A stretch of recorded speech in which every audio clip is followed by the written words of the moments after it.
அனைவருக்கும் வணக்கம். கற்போம் மாறுங்கள் சேனலில் இன்றைக்கி நாம் பார்க்க போகிற தலைப்பு பிஜிடிஆர்பி தமிழ் நியூஸ் சிலபஸில் 7வது பாடமாக இருக்க இலக்கணத்தில் யாப்பருங்கல காரிகை பற்றி பார்க்கலாம். யாப்பருங்கல காரிகையில் இதுவரைக்கும் தற்சிறப்பு பாயிரம், அவையடக்கம், உறுப்பியல்ல, எழுத்து, அசை, சீர் மூன்றும் பார்த்துருக்கோம். அடுத்தது இன்றைக்கி நம்ம பார்க்க போகிறது தலை.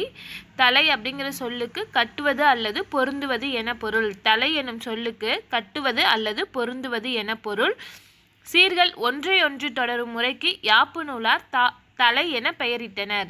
சீர்கள் ஒன்றையொன்று தொடரும் முறைக்கு யாப்பு நூலார் தலை என பெயரிட்டனர். நின்ற சீரின் ஈற்றசையும் வரும் சீரின் முதலசையும் ஒன்றியும் ஒன்றாமலும் வருவது தலை.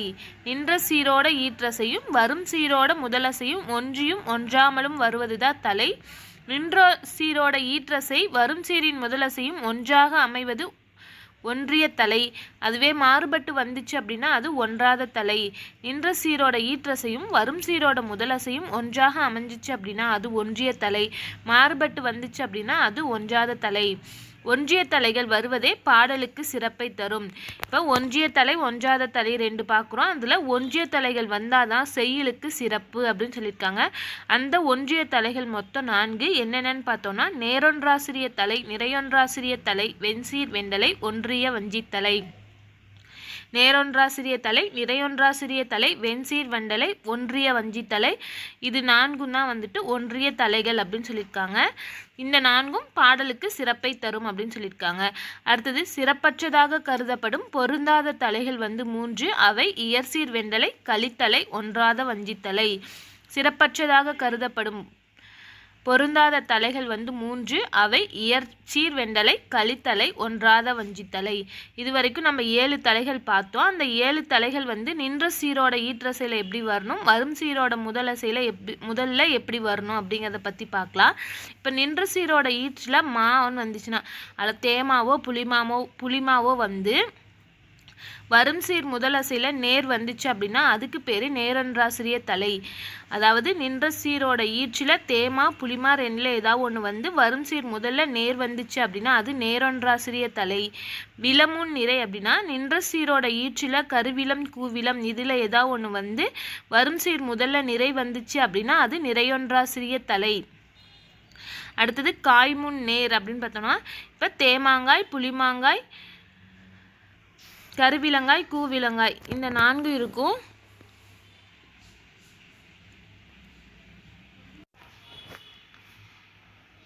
காய்முன் நேர் வந்துச்சுன்னா வெண்சீர் வெண்டலை அப்படின்னு சொல்லியிருக்காங்க. இப்போ தேமாங்காய், புளிமாங்காய், கருவிலங்காய், கூவிலங்காய் இந்த 4 நின்ற சீரோட ஈற்றசையிலையும் வருசீரோட முதல்ல நேர் வந்துச்சு அப்படின்னா அது வெண்சீர் வெண்டலை அப்படின்னு சொல்லியிருக்காங்க. கனிமுன் நிறை அப்படின்னா நின்ற சீரோட ஈற்றசையில் தேமாங்கனி, புளிமாங்கனி, கருவிலங்கனி, கூவிலங்கனி வரும் சீரோட முதல்ல நிறை வந்துச்சு அப்படின்னா அது ஒன்றிய வஞ்சித்தலை. மாமுன் நிறையோ விலமுன் நேரோ அது தேமா புளிமா நின்ற சீரோட ஈற்றசையில் வரும் சீரோட முதல்ல நிறை வந்தாலோ அல்லது கருவிலம் கூவிலம் நின்ற சீரோட ஈற்றசையில் வரும் சீரோட முதல்ல நேர் வந்தாலும் அது இயற்சீர் வெண்டலை அப்படின்னு சொல்லியிருக்காங்க. அடுத்தது காய்முன் நிறை வந்துச்சுன்னா முன்னாடி காய்முன் நேர் பார்த்தோம். காய்முன் நேர் வந்துச்சுன்னா வெண்சீர் வெண்டலை. இப்போ காய்முன் நிறை வந்துச்சுன்னா கலித்தலை. தேமாங்காய், புளிமாங்காய், கருவிலங்காய், கூவிலங்காய் இது நின்ற சீரோட ஈற்றசையில் வரும் சீர் முதல்ல நிறை வந்துச்சு அப்படின்னா கலித்தலை. கனிமுன் நேர் வந்துச்சுன்னா ஒன்றாத வஞ்சித்தலை. கனிமுன் நிறை வந்துச்சுன்னா ஒன்றிய வஞ்சித்தலைன்னு பார்த்தோம். இங்கே கனிமுன் நேர் வந்ததுன்னா ஒன்றாத வஞ்சித்தலை அப்படின்னு சொல்லியிருக்காங்க. அதுக்கப்புறம் தலை பற்றிய செய்திகளை யாப்பருங்கல காரிகை ஆசிரியர் ஒரே ஒரு காரிகையில் தான் சொல்லியிருக்காரு. அது 10வது காரிகை தலைகளோட வகைகள் பற்றி சொல்லுது. தன்சீர் தனது ஒன்றில் தன் தலையாம் தனவாத வஞ்சி வன்சீர் விகற்பமும் வஞ்சிக்கு உரித்து வல்லோர் வகுத்த வெண்சீர் விகற்பம் கலித்தலையாய் விடும் வெண்தலையாம் ஒன்சீர் அகவல் உரிச்சீர் விற்பமும் ஒன்னுதலே. அப்படின்னா நின்ற சீரோட ஈற்றசையும் வரும் சீரோட முதலசையும் ஒன்றாய் பொருந்துவது தான் நம்ம என்ன தலைன்னு பார்த்துருக்கோம். அதான் தன்சீர் தனது ஒன்றில் தன் தலையாம். அடுத்தது தனவாத வஞ்சி வன்சீர் விகற்பமும் வஞ்சிக்கு உரித்து அப்படின்னா தேமாங்கனி முதலாகிய வஞ்சியுரிச்சி நின்று வரும் சீரோட முதலசை நேராக வந்துச்சு அப்படின்னா அது சிறப்பில்லாத ஒன்றாத வஞ்சித்தலை அப்படின்னு சொல்லியிருக்காங்க. தனவாத வஞ்சி அப்படின்னா சிறப்பில்லாத வஞ்சி அப்படிங்கிறது. தேமாங்கனி இருக்கு இல்லையா, வஞ்சியுரிச்சீர் அப்படின்னு சொல்கிறது கனிச்சீரை தான் நம்ம வஞ்சியுரிச்சீர் அப்படின்னு சொல்லுவோம். தேமாங்கனி, புளிமாங்கனி, கருவிலங்கனி, கூவிலங்கனி இது 4ஐயும் நம்ம என்னன்னு சொல்லுவோம், வஞ்சியுரிச்சீர் அப்படின்னு சொல்லுவோம். அந்த வஞ்சியுரிச்சீர் இருக்கு இல்லையா, அந்த கனிச்சீர் முன்னாடி வந்து நின்ற சீரோட ஈற்றசையில் வந்து வரும் சீரோட முதல்ல நேரசை வந்துச்சு அப்படின்னா அது வந்து ஒன்றாத வஞ்சித்தலை அப்படின்னு சொல்லியிருக்காங்க. அடுத்தது வல்லோர் வகுத்த வெண்சீர் விகற்பம் கலித்தலையாய் விடும். வல்லோர் வகுத்த வெண்சீர் விகற்பம் கலித்தலையாய் விடும் அப்படின்னா வெண்பாவிற்கு உரிய சீர் தான் என்னது, தேமாங்காய், புளிமாங்காய், கருவிலங்காய், கூவிலங்காய். இந்த 4 என்னது, வெண்பாவுக்கு உரிய சீர், வெண்பாச்சீர் அப்படின்னு சொல்லுவோம். அந்த 4ம் வந்துட்டு நின்ற சீரோட ஈற்றசையில் வந்து வரும் சீரில் நேர் வந்துச்சு அப்படின்னா அது கலித்தலையாய் மாறிடும் அப்படின்னு சொல்லியிருக்காங்க. வல்லோர் வகுத்த வெண்சீர் விகற்பம் கலித்தலையாய் விடும். வெண்தலையாம் ஒன்சீர் அகவல் உரிச்சீர் விகற்பமும் ஒன்னுதலே அப்படின்னா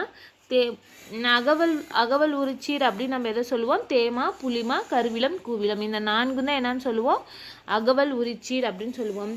இந்த 4ம் வந்துச்சு அப்படின்னா இந்த 4 வந்துட்டு நின்ற சீரோட ஈற்றசையில் வந்து வரும் சீரோட முதல்ல நேரோ நிறையோ வருது அப்படின்னா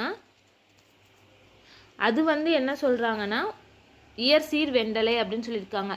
தேமா முதலாகிய ஆசிரிய உரிச்சீர் வந்து தேமா, புளிமா இந்த மாச்சீர் 2ம் வந்து அதுக்கு முன்னாடி நிறை வரணும். அடுத்தது கருவிலம், கூவிலம் இந்த 2ம் வந்து அதுக்கு முன்னாடி நேர் வரணும். அப்படி வந்துச்சு அப்படின்னா அது இயற்சீர் வெண்டலை அப்படின்னு சொல்லியிருக்காங்க. இதுதான் தன்சீர் தனது ஒன்றில் தன் தலையாம் தனவாத வஞ்சி வன்சீர் விகற்பமும் வஞ்சிக்கு உரித்து வல்லோர் வகுத்த வெண்சீர் விகற்பம் கலித்தலையாய் விடும். வெண்தலையாம் ஒன்சீர் அகவல் உரிச்சீர் விகற்பமும் ஒன்னுதலே அப்படின்னு சொல்லியிருக்காங்க. இதில் ஒன்றாத வஞ்சித்தலை, கலித்தலை, இயற்சீர் வெண்டலை இந்த 3க்கான விளக்கமும் இந்த காரிகை 10 கொடுத்துருக்காங்க. 11வது காரிகை வந்து உதாரண இலக்கிய முதல் இணைப்பு காரிகை கொடுத்துருக்காங்க. அதாவது ஒவ்வொரு தலைக்கான உதாரண பாடல்கள் கொடுத்துருக்காங்க. அது திருமலை உள்ளார் அகவல், சிலை விலங்கு ஆகும் வெள்ளை, மருளரு வஞ்சி மாந்தா நிலம் என்ப, மைதீர்கலியின் தெரிவுறு பந்த நல்லாய், செல்வப்போர் கதக்கண்ணன் என்பது உரிமையின் கண்ணின்மை ஓரசை சூருக்கு உதாரணமே. அகவல் அப்படிங்கிறது அகவற்பா அப்படிங்கிறது நேரொன்றாசிரிய தலை, நிறையொன்றாசிரிய தலை வரும். அதில் திருமலை உள்ளார் அப்படிங்கிறதுல திருமலை அப்படிங்கிறது நிறையொன்றாசிரிய தலைக்கான உதாரண பாடலாகவும் உள்ளார் அப்படிங்கிறது நேரொன்றாசிரிய தலைக்கு உதாரண பாடலாகவும் கொடுத்துருக்காங்க. அடுத்தது சிலை விலங்கு ஆகும் வெள்ளை அப்படிங்கிறது வெண்பாவுக்குரிய சீர் வந்து இயற்சீர் வெண்டலை, வெண்சீர் வெண்டலை இந்த 2க்கும் உரிய உதாரண பாடல்கள் வந்து சிலை விலங்கு அப்படின்னு சொல்லியிருக்காங்க. மருளரு வஞ்சி மாந்தா நிலம் என்ப அப்படிங்கிறது வஞ்சி திணைக்கு உரிய தலை வந்து ஒன்றிய வஞ்சித்தலை, ஒன்றாத வஞ்சித்தலை. இதற்குரிய பாடல்கள் வந்து மந்தா நிலம் அப்படின்னு சொல்லியிருக்காங்க. ஒன்றிய வஞ்சித்தலை, ஒன்றாத வஞ்சித்தலைக்கான பாடல் மந்தா நிலம் அப்படின்னு சொல்லியிருக்காங்க. மைதீர் கலியின் தெரிவுறு பந்த நல்லாய், செல்வப்போர் கதக்கண்ணன் கலித்தொகைக்கான உதாரண பாடல் செல்வப்போர் கதக்கண்ணன். கலித்தொகைக்கான உதாரண பாடல் செல்வப்போர் கதக்கண்ணன் அப்படின்னு சொல்லியிருக்காங்க. அடுத்தது ஓரசை சீருக்கான உதாரண பாடல் வந்து உரிமையின் கண்ணின்மை அப்படிங்கிறது ஓரசை சீருக்கான உதாரண பாடல். ஓரசை சீருக்கான உதாரண பாடல் உரிமையின் கண்ணின்மை அப்படின்னு சொல்லியிருக்காங்க. அதான் திருமலை உள்ளார் அகவல், சிலை விலங்கு ஆகும் வெள்ளை, மருளரு வஞ்சி மந்தா நிலம் என்ப, மைதிரு கலியின் தெரிவு பந்த நல்லாய், செல்வப்போர் கதக்கண்ணன் என்பது உரிமையின் கண்ணின்மை ஓரசை சீருக்கு உதாரணமே. இன்னைக்கு வீடியோவில் தலைக்கான விளக்கம் பற்றி பார்த்துருக்கோம். அதற்கான காரிகைகளும் உதாரண இலக்கிய முதல் நினைப்பு காரிகையும் பார்த்துருக்கோம். அடுத்து வர வீடியோவில் அடி தொடை இது 2 பற்றி பார்க்கலாம். நன்றி, வணக்கம்.